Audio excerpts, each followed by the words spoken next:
Hello বন্ধুরা, তো সবাই কি রাধে রাধে। সবাই কেমন আছো? আশা করি সবাই ভালো আছো। তো আজকে আমি কি বানাবো বলো তো। আজকে আমি এই যে দেখতে পাচ্ছ, এই বিস্কুটটার নাম হচ্ছে হ্যাপি হ্যাপি বিস্কুট। তো এটা হচ্ছে আমি আজকে কেক বানাবো। তো আমি হচ্ছে আজকে আমার বার্থডে আর কি। তো আজকে কেউ তো কেক বানিয়ে খাওয়াবে না, তো নিজেই আজকে ভাবছি যে আমারও হবে, আমার ছেলেরও হবে। আর আমার ছেলে ভীষণ জেদ করছিল যে বাড়িতে একবার কেক বানাবে বানাবে। তো আমি তো কিছুতেই ওকে বানিয়ে দিতে পারছিলাম না, টাইমের হচ্ছিল না আর কি। তো আজকে আমি ভেবেছি যে আজকে আমি এখানে 8টা বিস্কুট রয়েছে। তো আমি আজকে ভেবেছি যে আমি আজকে নিজেই বানাবো। তো তোমাদেরকে অবশ্যই ব্লগটা আমি শেয়ার করব যে আমি কিভাবে বানাই, ঠিক আছে? তো যাই হোক, তোমাদেরকে আমি দেখাবো।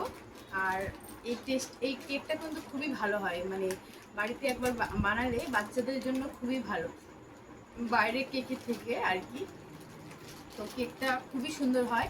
আর এটা প্রথমে গুঁড়ো করতে হয়, চিনি গুঁড়ো করতে হয়।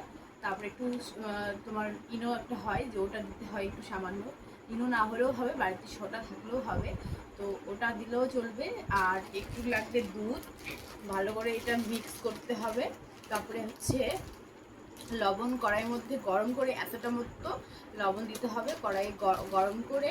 তারপরে এটাকে বাটির মধ্যে সুন্দর করে হালকা সাদা তেলের বাটির মধ্যে দিয়ে এটাকে পেস্টটা যে করবো মিক্সচার মেশিনে, তো ওটা হচ্ছে দিয়ে দিব। দেওয়ার পর ওটা না 8 ঘন্টা ঢাকা দিয়ে রেখে দিতে হবে। তারপরে না ওটা ফুলে যায়, তারপরে ওটা কেকটা রেডি।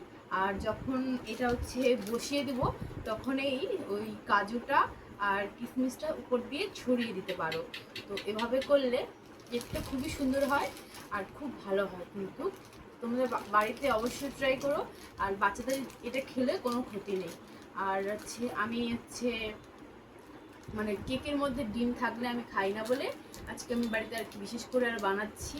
একটু ঝামেলাও রয়েছে, এই জিনিসটা যে বানাবো একটু ঝামেলাও রয়েছে, ঝামেলা তো করতেই হবে। ঝামেলা না হলে তো কোনো কিছুই টেস্টি হয় না, তাই না বলো? তো যাই হোক, তো সবাইকে রাধে রাধে। ব্লগটা আমি এখানেই শেষ করছি। সবাইকে রাধে রাধে।